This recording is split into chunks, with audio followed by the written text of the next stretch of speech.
এই বছরের শুরুতে আফগানিস্তানের কাছে 72 রানে হেরে গিয়েছিল জিম্বাবুয়ে, কিন্তু এবার সেই পরাজয়ের বদলা তারা নিয়েছে দুর্দান্তভাবে। ইনিস ও 73 রানের বিশাল জয়ে হারারের মাঠে একমাত্র টেস্টে আফগানিস্তানকে একদম উড়িয়ে দিয়েছে জিম্বাবুয়ে। এই জয়ে দুই দল টেস্টে এখন সমানে সমান। মোট 5 টেস্ট খেলেছে দুই দলই জয় পেয়েছে 2টি করে, আর একটি ম্যাচ হয়েছে ড্র। প্রথম ইনিংসে আফগানিস্তান মাত্র 187 রানে অল আউট হয়ে যায়।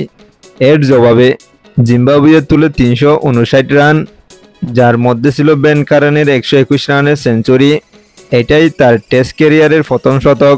তার সঙ্গে ব্যাট হাতে অবদান রেখেছেন সিকান্দার রাজা, খেলেছেন 65 রানের ইনিংস।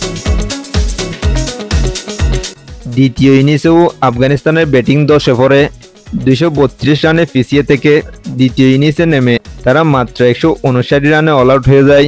একটু লড়াই করার চেষ্টা করেছিলেন বাশির সাহা, করেন 32 রান, আর আফসার জাজাই করেন 18 রান, কিন্তু তাদের আউটের পর আর টিকতে পারেনি আফগান ব্যাটাররা। ওপেনার ইব্রাহিম জাদরান দলের পক্ষে সর্বোচ্চ 42 রান করেন।